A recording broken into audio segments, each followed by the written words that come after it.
Tell me, how do you spend your days? Well, that is if you're not working or have a ton of chores that need to be done. Do you just laze around the house all day? Maybe you finally pick up that book you've been hoarding for months.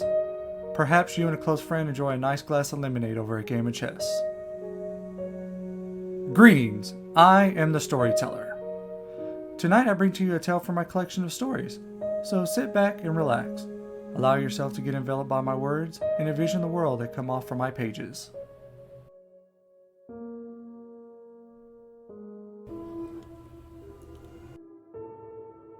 A gentle breeze blew, causing a set of silver wind chimes to sing. A mid-aged man dressed in a deep dark blue suit and tie stood on the edge of a large back porch, looking out to a wide backyard. His focus did not stay on one thing in particular. He would jump from the freshly cut grass to an old rickety shed which moaned with the coming breeze. Then he would focus at a bird bath that had been set up in the far left corner of the yard, watching two cardinals sing and bathe in its waters. "Sorry to keep you waiting, Dee." An elderly man came out from the house with a box under his left arm. He was dressed in the standard old Persian fashion, a brown cardigan with tan pants and brown loafers. He scooted over to a small white table and chairs, carefully placing the box on the table. A chessboard and pieces were revealed when the man opened the box.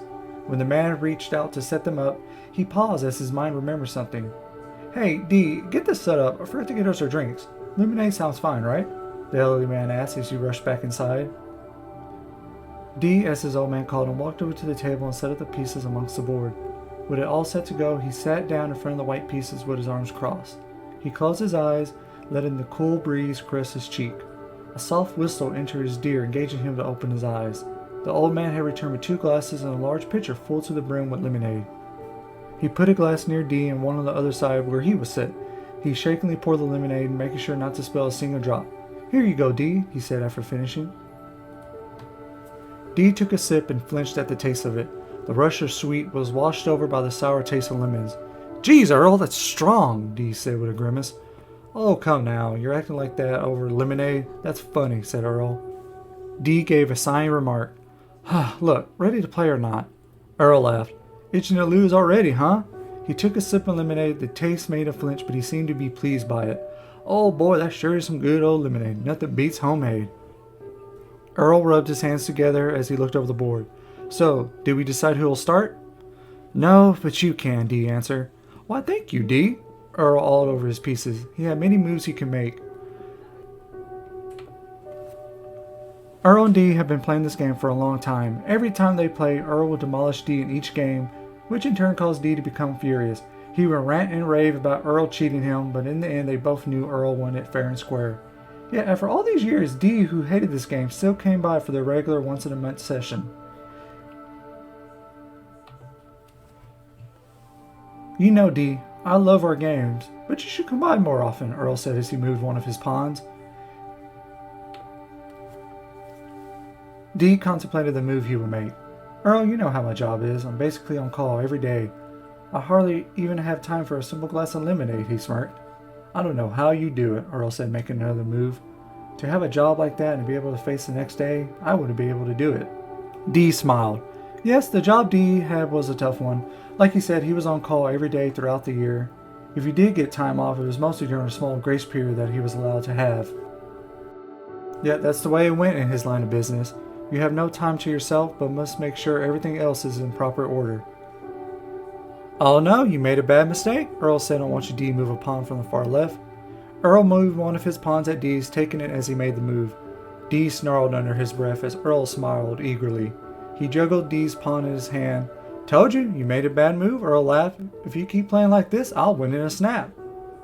Dee gulped down half of his lemonade. The taste continued to cringe him. Though Dee didn't let it bother him as much as Earl stealing his pawn.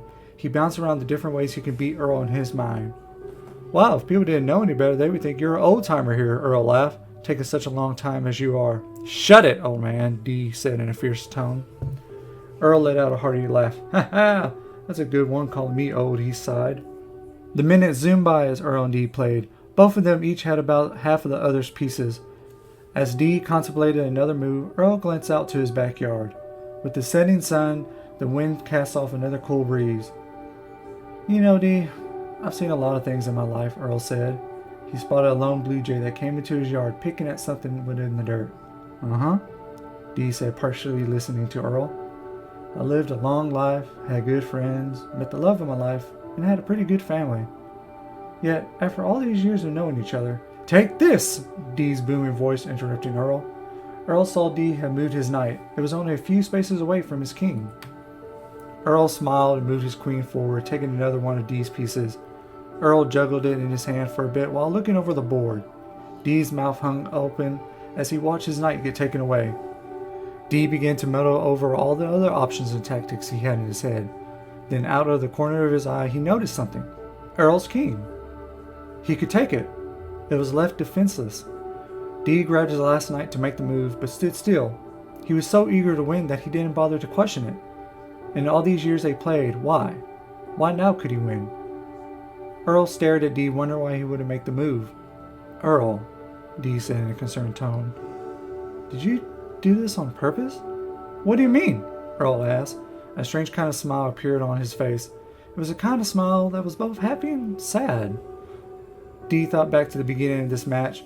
It was unnoticeable at first, with Dee thinking it was just the same game over and over again. Yes, he thought more on it. He saw that every move Earl had made was in a way for Dee to win. Dee stared at his friend. Someone who could win while asleep was now losing on purpose. Earl, you're losing on purpose, aren't you? Dee said. Earl gasped as he looked at the board, a fake reaction if Dee ever saw one. Oh, look at that! If you move your knight to my king, you win. Finally, you won for once, my old friend. Earl finished off by laughing. Dee sneered. You made sure I would win, didn't you? Dee's voice grew deeper and his tone shifted into a more menacing one. However, Earl didn't seem bothered by Dee's tone. He just shrugged his shoulders. Like I said earlier, Dee, I'll live a good life. But if I keep this going, I'll outlive my grandchildren and their children and the others after that. Dee stood silent for a moment. He continued holding that knight in his hand. Earl crossed his arms in front of his chest and looked towards the sky. I lived far too long, Dee. This game of ours was fun, and I'll miss it, but it's time. Dee froze when Earl turned back to him. His face was that of peace. Truly their game had been a long one. Dee remembered the time when Earl first challenged him to this match. The sounds of bombs going off and gunfire flying overhead. He stood before a nearly dying Earl, who had hid in a nearby tunnel. He remembered questioning this dumb challenge at such a moment, yet with that he lost his first match and Earl went on to live a good life. Time and time again, Dee and Earl will face each other at certain points in life only for Earl to win over and over. This time, however, Dee suspected that Earl knew he couldn't outrun this anymore. Or maybe in a way, Earl wished for it to end. At looking at his face, Dee could see that Earl had finally come to peace with it. Dee hesitated, but he made the move, capturing Earl's king. Checkmate, he said in an unsatisfying tone. When he looked up from the board, instead of seeing a slumped-over body, he was amazed to see Earl sitting there with his arms crossed with a big smile over his face. Silently, Dee rose from his seat, stretching out his arms. Dee reached for his glass of lemonade, finishing off the last swallow. The final rush of sugar and bitterness made him wince, but this time he laughed it off. Just then, the lone blue jay's chirps entered his ear. Dee watched as it flew off into the sky. A gentle breeze returned, causing the silver chimes to sing once more. Dee placed his glass back on the table before stepping off the back porch. He turned back to Earl. Just like you to even get me in the end. Dee smirked, and when the singing of the chimes, he vanished.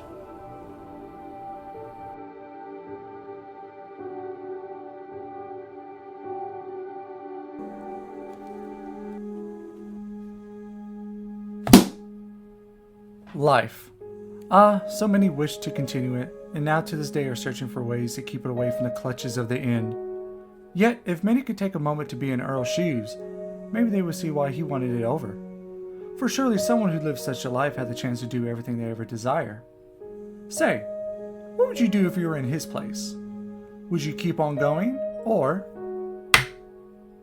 forfeit the game to death? I would like to thank all of you for joining me tonight, and I do hope you enjoy this tale. This is farewell for now. Remember these words, everyone. Though these might sound like words of fiction to you, for the ones who live in them, they are a very resounding reality.